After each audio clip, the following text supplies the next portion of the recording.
treba da bude etabliran u kalendaru Srpskog nacionalnog praznikoslovlja. Naša dužnost je da brižljivo čuvamo uspomenu i sećanje na naše pretke koji su svoje živote dali braneći otadžbinu, poručio je Damjanović. Baš kao što i Vidovdan i Savindan zaslužuju i Sretenje zaslužuju da budu nacionalni praznici, isto tako i 11. novembar, dan primirja u Prvom svetskom ratu, zaslužuje da bude srpski državni, odnosno nacionalni praznik.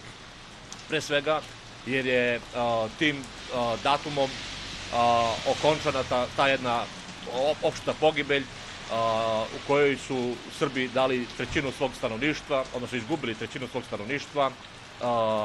To je bila dotle jedna najveća tragedija za srpski narod u novom veku. I pored svega toga, to je bila jedna vrsta genocidnog rata koji se vodio protiv Srba, jer kada vidimo od tog celokupnog broja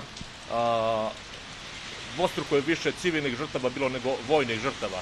To znači da je zločinački okupator silovito težio da ne samo duhom, nego i biološki uništava srpski narod kroz brojne zločine, masovne zločine koje je činio širom okupiranog prostora i u Bugarskoj, i Austro-Ugarskoj, i u Nemačkoj okupacionoj zoni. Zbog čega treba slaviti ovaj datum jeste ne samo taj prestanak tog biološkog stradanja, nego i potreba da se neguje ta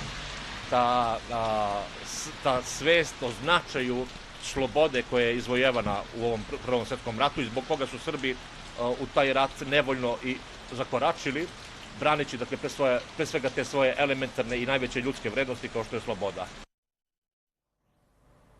Parastosom na grobu prvog lipljanskog učitelja